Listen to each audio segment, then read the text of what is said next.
colegas do agro.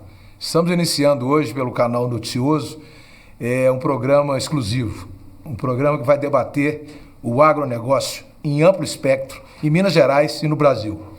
E hoje temos o privilégio de estarmos recebendo aqui a doutora Fernanda Lana, que preside a nossa comissão do direito do do direito do compliance da Ordem dos Advogados do Brasil.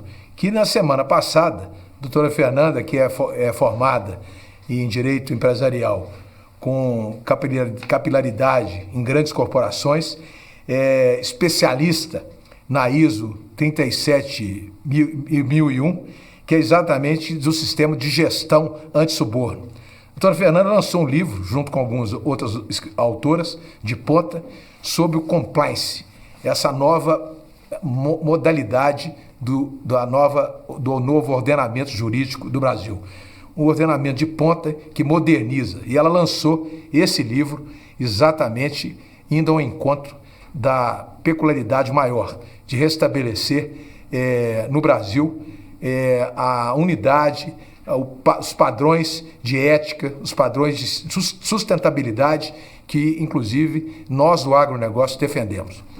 Doutora Fernanda, eu gostaria também de ressaltar que a senhora preside essa comissão tão importante que foi precursora na OAB Nacional e hoje, exercendo, inclusive, posições do Conselho Federal importantes do compliance, você precursionou exatamente esse assunto.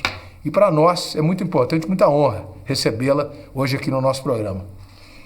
Muito obrigada, Manuel Mário. É um prazer estar aqui. Me senti muito honrada do convite.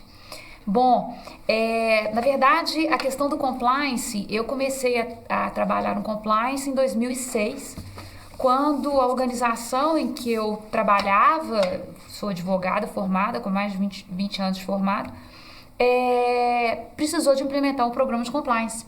Então, nessa oportunidade, eu tive o privilégio de começar a trabalhar com um assunto extremamente novo no Brasil. Nós não tínhamos a lei anticorrupção, né? Não existia Lava Jato, era um assunto muito novo e que eu acabei que me debulhei no assunto. A gente veio de um processo que nós eu participei desse projeto dentro da empresa, de preparação da empresa para o atendimento à lei Sarbanes-Oxley, que é a SOX, a lei norte-americana. Todas as empresas que desejam lançar as suas ações no mercado norte-americano, ele precisa de atender essa lei. Então, eu participei desse grupo e nós fizemos um trabalho de levantamento de todos os riscos, principalmente os riscos contábeis que poderiam infringir a lei de SOX. E nessa oportunidade, então, nós conseguimos com sucesso lançar as ações dessa empresa no mercado de ações norte-americano e na sequência me veio o desafio de implementar o programa de compliance. Foi então que eu comecei a estudar. Aqui no Brasil não existia livro, né? Não existia nada a respeito, o tema era extremamente novo, nós tivemos um apoio substancial dos advogados da Europa, que acionistas da empresa, bem como alguns escritórios de ponta aqui no Brasil, e implementamos então o programa de compliance. A partir daí eu virei uma entusiasta do tema, gostei demais de trabalhar com essa questão e desde então eu venho trabalhando em grandes organizações, agora no escritório, mas sempre voltado para as questões do compliance. Pois é, doutora Fernanda, é muito importante essas prerrogativas que restabelecem a sustentabilidade, né?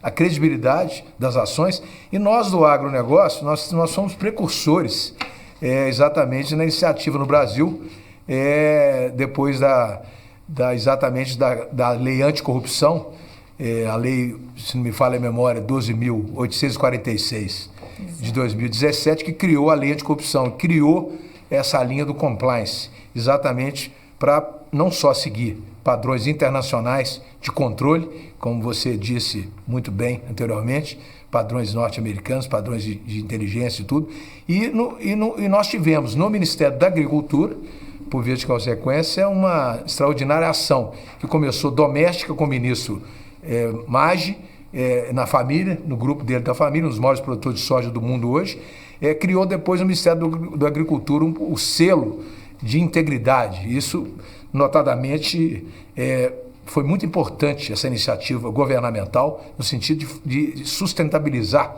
esse compliance. Então, para nós, foi muito importante, e está sendo muito importante a detecção, a lisura e a forma também de se encontrar, sanear eventuais irregularidades e, ao mesmo tempo, evitar essas irregularidades. Então, isso é muito importante e eu gostaria exatamente de te perguntar a você, doutora Fernanda, exatamente como é que você vê hoje o agronegócio, como que o compliance pode incentivar essas boas práticas sustentadas pelo direito compliance. Não, maravilha. Bom, Manuel Mari, primeiramente, né, para a gente chegar no agronegócio, eu gostaria de esclarecer a todos, né, o que é o compliance. Muitas pessoas me perguntam, muitas pessoas param na rua, para a gente chegar até a ligação dele no agro. Muito bem, né, o compliance, ele vem do verbo em inglês to comply, que é estar de acordo com as leis, conformidade, regras, né? Procedimentos, regulamentos, estar de acordo com as diretrizes. E quando então isso é o compliance. O programa de compliance, ele é um programa que visa exatamente estabelecer mecanismos, procedimentos, diretrizes, ferramentas para que as empresas de vários setores, inclusive a do agro, né, as empresas possam cumprir as leis, regras e procedimentos que elas estão sujeitas. A ideia é o seguinte: não basta que a alta direção de uma empresa, né, o presidente, os diretores, quando ela possui o conselho de administração, eles ficam sentados passivamente esperando que todos cumpram as leis, regras e procedimentos que elas estão sujeitas. Então, é uma forma, um mecanismo, uma garantia que os dirigentes, a alta liderança possui, de que todas as regras e procedimentos estabelecidos dentro daquela organização estão sendo cumpridos e, consequentemente, a lei estará sendo cumprida. Então, as pessoas assim confundem muito, porque a tradução do compliance, né, aqui que a gente pode falar, ela pode ser vista como integridade. Eu até não uso a palavra conformidade por várias razões, e acredito que a principal dela é o seguinte: não deixa de ser conformidade, sim, mas o compliance, ele abarca muito mais do que a conformidade. Você está sujeito a uma licença que você precisa, voltando aí para o agronegócio, licença da área do agro para você exercer a sua atividade. Se você tiver uma licença para as suas atividades dentro do agro, não quer dizer exatamente, quer dizer que você está conforme, mas não quer dizer que você está conforme as regras de integridade. Porque muitas vezes, a gente sabe, aquela licença pode ter sido hipoteticamente recebida mediante o pagamento de um suborno, o pagamento de uma propina, uma fraude, uma análise de algum documento necessário para obter aquela licença que foi fraudado. Então, a conformidade não implica necessariamente em regras de integridade. Ao passo que quando você tem uma licença que ela foi feita observando todas as regras de integridade, você também estará em conformidade. Ah, perfeito. Eu entendo e eu acho que então a prevenção, a detecção e a remediação entram nesse processo, né, doutora Fernanda? Exatamente. Isso é muito importante. E eu falo do agro, e que fiz questão de falar que inclusive uma iniciativa na época do ministro Maggi, inclusive de estimular a entrada do compliance nas empresas do agronegócio, porque nós tivemos, inclusive, né, com uma situação muito delicada, né? A Operação Carne Fraca mesmo, que foi desencadeada pela Polícia Federal, envolvendo grandes frigoríficos no Brasil, isso aí mostrou a vulnerabilidade do sistema. E, notadamente, agora com compliance, com essa detecção, vai melhorar isso. Então, nós tivemos aí, com esse assunto, o Brasil teve um prejuízo nessa Operação Carne Fraca de quase 63 milhões de reais por dia, doutora Fernanda. Um negócio absurdo, que só não foi maior, foi evitado pelas ações efetivas governamentais, de associações, etc. Mas você imagina o que é o prejuízo. Sem contar que um mês depois houve a delação premiada dos irmãos Batista da JBS, que perderam o valor de mercado das empresas, valor de 5,5 bilhões de reais. Você vê que absurdo. Quer dizer, tudo por uma situação e duas grandes empresas do agro, gerando um descrédito total no setor, prejuízo incomensurável econômico para o Brasil.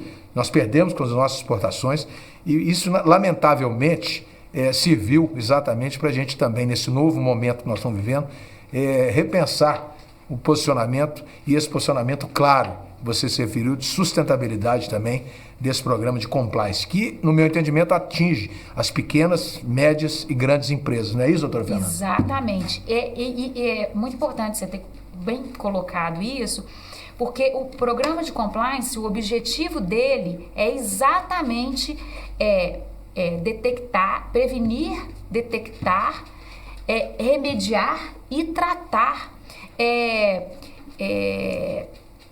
questões não íntegras, não conformes. Então, por um setor, como a gente bem colocou aqui, que do agronegócio, que veio com várias operações da Lava Jato, isso é fundamental, porque o programa de compliance, além de garantir a aderência, né, daquela organização a todas as leis, regras que aquela organização está sujeita, ela também vai garantir e preservar a imagem e a reputação daquela empresa. E aí muito também voltada aos dirigentes, aos integrantes e à alta direção, porque a gente sabe muito bem, né, doutor Mário, que quando uma empresa é pega numa operação da Lava Jato, como essa questão que você bem mencionou da carne fraca, a imagem da empresa fica totalmente arranhada, bem como a dos seus dirigentes. Exatamente, não adianta nada, então, o presidente da empresa está envolvido diariamente com escândalos de corrupção e está querendo gerir uma empresa, quer dizer, isso compromete significativamente a gestão. Então, eu acho extremamente interessante e gostaria apenas de dizer que os produtores rurais, os pequenos produtores, são os grandes prejudicados, doutor Fernando, com todo esse desvaneio, esse desequilíbrio que houve recentemente com o agro. Então, a gente está exatamente agora buscando, inclusive dentro da Comissão do Direito do Agronegócio, fazer exatamente um compliance com a sua comissão, exatamente para dar consistência, né? Nós somos hoje o setor responsável, motor da economia. O agronegócio hoje representa, inclusive se não fosse o agro, o nosso PIB estaria negativo. Isso é uma coisa importantíssima, a força do agro. O Brasil hoje representa o segundo maior produtor do mundo, terceiro maior exportador do mundo. Quer dizer, então nós precisamos muito de ter credibilidade no mercado externo, principalmente com as nossas cadeias produtivas. E você, produtor, você sabe da responsabilidade que lá fora não se aceita produtos maquiados que possam comprometer exatamente lá fora. Eles não aceitam isso. E o Brasil está voltando para melhorar exatamente através do compliance, através dessa transparência, até mesmo nas nossas cadeias produtivas, seja ela do feijão, seja ela do milho, seja ela da cana-de-açúcar, do alface. Quer dizer, ela sempre vai ter que ter qualidade e vai ter que ter embasamento técnico, jurisdicional e comprometidos com a legalidade e não com exames falaciosos, com tendenciosos que não levam o mercado à credibilidade. Então, eu fico muito feliz. Eu gostaria muito, doutor Fernando, de falar um pouco mais do seu livro. Esse livro que você assinou, gostaria de mostrar novamente para os telespectadores do AgroNews, meus colegas do agro, a importância desse livro.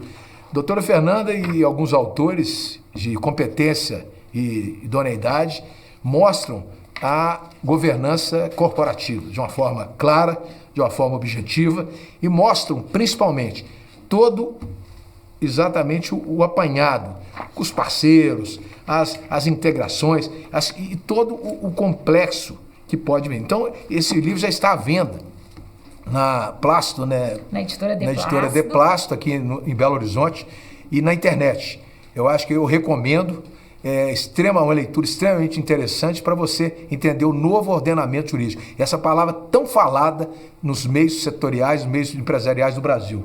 Então, parabéns, doutora Fernanda, por essa obra extraordinária. Eu gostaria que você colocasse algumas coisas. Como é que foi a ideia de se lançar uma obra dessa primosidade, dessa maravilha que é esse livro, que eu já tive a oportunidade de ver. A crescente aversão da sociedade com comportamentos aéticos e sua exigência por condutas éticas, que são fundamentais para o nosso crescimento, nosso desenvolvimento. Maravilha. Bom, a história desse livro, ela foi criada exatamente, ela se confunde um pouco, né? Ela está junta com a ideia da criação da própria Comissão de Compliance na Ordem dos Advogados do Brasil, na Seccional Minas Gerais. Como eu já trabalhava no tema, veio a lei anticorrupção, que você já bem colocou, a lei 12.846 de 2013, que entrou em vigor 6 meses depois. Desde então, eu bati as portas da OAB para criar essa comissão. Uma comissão extremamente nova, muito desconhecida naquela época pelos próprios advogados, pelos empresários. Então, a gente teve um papel de convencimento na própria casa para a gente formar, então, a comissão. E a ideia inicial, como eu já vim estudando esse assunto desde 2006, era de fato de fazer um livro. Mas aí, nesse momento, a gente teve que recuar um pouco atrás. Como que eu iria lançar um livro se não só a própria casa, mas como os próprios empresários e a própria lei anticorrupção não havia sido ainda disseminada entre todos? Então, nós começamos um trabalho, voltamos alguns passos atrás, lançamos a primeira cartilha de compliance da OAB, que foi publicada em 2016, com conceitos de compliance, a abrangência, o que os principais escopos de atuação do compliance, para ir disseminando e dando uma ideia geral do que vinha a ser o compliance, o programa de compliance propriamente dito. Com o avançar do tempo, eu assumi então a presidência do Conselho Federal, a presidência de compliance, da Comissão de Compliance do Conselho Federal. E nós então demos um passo adiante, lançamos uma nova cartilha em parceria, eu também presidia a Comissão de Compliance da Ordem dos Advogados do Brasil Seccional Minas Gerais. Então, nós fizemos uma ação conjunta e lançamos o Compliance, um guia para as organizações brasileiras, que eu faço questão de presentear você, que ela está disponível na internet. Te presenciar, Manuel. Muito obrigado, doutora Fernanda. E aí a gente avançou um pouco e trouxe alguns pilares, conceitos estruturantes da própria estrutura de um programa de compliance, um passo mais avançado.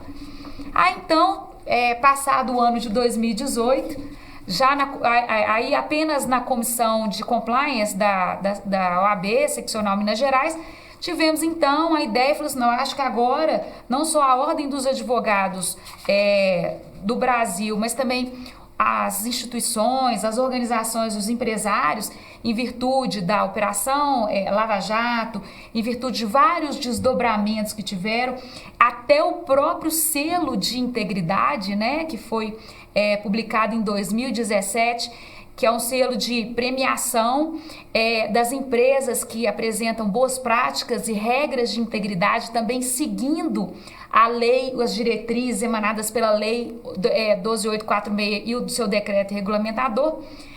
Nós viramos e falamos assim, agora estamos prontos para lançar um livro de compliance, aí sim, com uma profundidade maior, para as pessoas que querem trabalhar com o tema, que querem incrementar o programa dentro das organizações, elas possam ter uma visão geral. Então, a ideia do livro foi exatamente, primeiro, a gente buscou trazer o compliance dentro da governança, né? Mostrando a importância do compliance, da governança e da ética empresarial. Então, a gente escreveu vários artigos dentro dessa temática. Depois, a gente procurou levantar como seria o compliance nos diferentes tipos societários, em empresas familiares, em associações, nos próprios escritórios de advocacia. Uma coisa que eu vinha me perguntando, apesar de ter trabalhado em grandes organizações, como que os escritórios de advocacia iriam tratar dessas questões. O próprio agronegócio, você colocou muito bem, eu acho que esse foi um tópico importante que faltou exatamente por conta de faltou um especialista para tratar desse tema especificamente, provavelmente vai vir numa segunda edição. Fundações nas empresas estatais e nas startups. Então, esse foi o segundo módulo dentro do livro. No terceiro, a gente procurou destacar o compliance fazendo as reflexões em vários ramos do direito. E aí, muito voltado para o agronegócio também, que é a questão do compliance ambiental, o compliance dentro dos conflitos socioambientais, que a gente sabe que ocorre muito isso no agronegócio. A questão envolvendo o compliance concorrencial, o compliance criminal envolvendo os crimes econômicos, bem como uma regulamentação, uma regulação responsiva.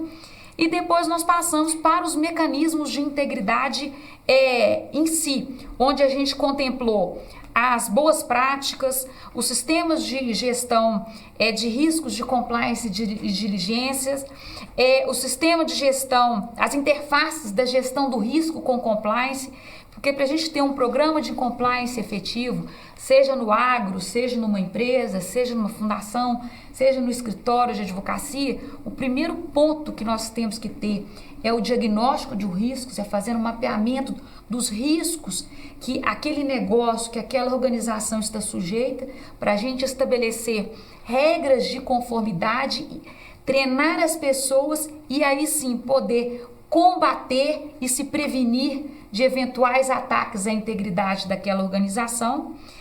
E por último, fechando o livro, a gente fez um capítulo das salvaguardas, né? Das salvaguardas da organização e de seus dirigentes, aí elencando as questões voltadas ao próprio sistema antissuborno, né, que junto com o selo AgroMais, junto com o selo Proética, junto com vários outros selos que também são aplicados ao agronegócio, garantem a implementação de um bom programa de compliance, um bom programa de integridade, bem como a questão da importância da prevenção e da criação de mecanismos de controle, que é um ponto importante também que o compliance veio para agregar. Quando você pega o projeto de lei do selo AgroMais, quando você pega o projeto de lei de todos os outros selos, o selo Proética, pega o projeto de lei da própria lei anticorrupção, a gente vê o quão é importante a gente ter a prevenção. E é uma coisa que é muito contra a cultura do brasileiro. O brasileiro, ele sempre foi, ele sempre trabalhou no âmbito das organizações na remediação, na reparação do risco. Nós não fomos acostumados com a questão da prevenção. E o programa de compliance, o selo AgroMais e todos esses outros selos que vieram depois da lei anticorrupção, vieram exatamente trazer, junto com o programa de compliance, que é a prevenção dos riscos de integridade, que a gente sabe o tanto que é importante para as organizações e principalmente para o agronegócio, que é o motor da economia brasileira. Pois é, doutora Fernanda, nós estamos lembrando, nós estamos entrevistando aqui a doutora Fernanda Lana, que, além de professora universitária da Fundação Dom Cabral, do CEDIM, da PUC Minas, ela é a nossa presidente do Direito do Compliance da OAB de Minas Gerais. E gostaria de, inclusive, enaltecer a direção da OAB Minas Gerais, não só pela você foi precursora, e o nosso presidente, doutor Raimundo Cândido, doutora Helena Della Mônica, tiveram um apoio decisivo também, e a diretoria, doutor Adriano também, toda a diretoria, no sentido de dar o apoio e colocar Minas Gerais realmente na linha de frente, né? Eu costumo dizer, um avanço para o futuro. Isso, para mim, tem uma palavra em hindu, chama-se avanço para o futuro. Eu acho que você está de parabéns, doutora Fernanda, que você avançou para o futuro com esse tema extremamente importante, com capilaridade, nessa salvaguarda das organizações tão importante nesse momento que nós estamos passando. E no Brasil, que está vindo aí, com um novo modelo, né, de governo, parece que essa própria governança corporativa, você disse bem, elencando o agronegócio, faltou inclusive o próprio compliance rural trabalhista também, que faz parte, nós estamos hoje entrando. A gente fica muito feliz de estar acoplado nesse trabalho de inteligência que nós estamos fazendo à frente, inclusive, das nossas comissões. Eu também tenho me esforçado muito para poder levar também ao produtor, ao empresário da agroindústria, exatamente essas informações. E eu fico muito feliz, né, não só pela sua gestão à frente da comissão, mas pela sua capilaridade científica, técnica, que tem mostrado realmente eu tive a oportunidade no lançamento do seu livro e vi o nível de pessoas que estavam presentes. E isso demonstra, através desse guia que eu acabei de receber com muita honra, do Conselho Federal, uma apresentação extraordinária de toda a situação. Parece que foi o nosso ex-presidente, Cláudio Lamatti, né? Na época, o nosso presidente nacional, e mostrando toda a situação, todo o critério de organização do compliance no Brasil. Então, eu gostaria de, nesse momento, agradecer muito a sua presença, essa participação muito importante, que nos encheu de alegria, e dizer a todos, não deixe de adquirir essa obra. Essa obra é uma obra histórica e, notadamente, já está à disposição de todos, através da internet e na livraria De Plástico. Então, doutora Fernanda, gostaria, em nome do canal Noticioso, agradecer a sua participação no primeiro AgroNews. Com certeza será, efetivamente, uma série que nós tivemos um início vitorioso com a sua presença. Então, te agradeço muito o carinho, a atenção, né? E essa boa vontade de estar aqui hoje, presente, e a gente informar todos os rincões desse país, diversas partes do mundo, a importância exatamente do compliance nas relações de integridade e de sustentabilidade no Brasil hoje. Bom, eu que agradeço, é uma honra estar aqui, compartilhar esse papo maravilhoso, gostoso, com uma pessoa tão ilustre, especialista no agronegócio, que eu já conheço há algum tempo, e agora tive a honra aqui de compartilhar esse bate-papo adorável, me colocar à disposição e agradecer com mais honra ainda o convite por ser o primeiro programa, nesse programa de AgroNews, que eu tenho certeza que vai ser um sucesso. Espero um dia poder voltar para a gente tratar aí de outros assuntos do compliance aí, mais focado ainda no agronegócio. Muito obrigada. Eu gostaria muito de agradecer a honra de ter recebido, na primeira edição do AgroNews, a doutora Fernanda Lana, presidente do Direito do Compliance da OAB. E gostaria também de agradecer o canal Noticioso, com essa iniciativa inédita de promover o agronegócio. E nesse AgroNews, gostaria que você, telespectador, agradecer a você também pela audiência e que você se inscreva no canal, para você ficar informado que, sem dúvida nenhuma, nós estaremos na semana que vem com um novo assunto importante do agronegócio. Muito obrigado a todos.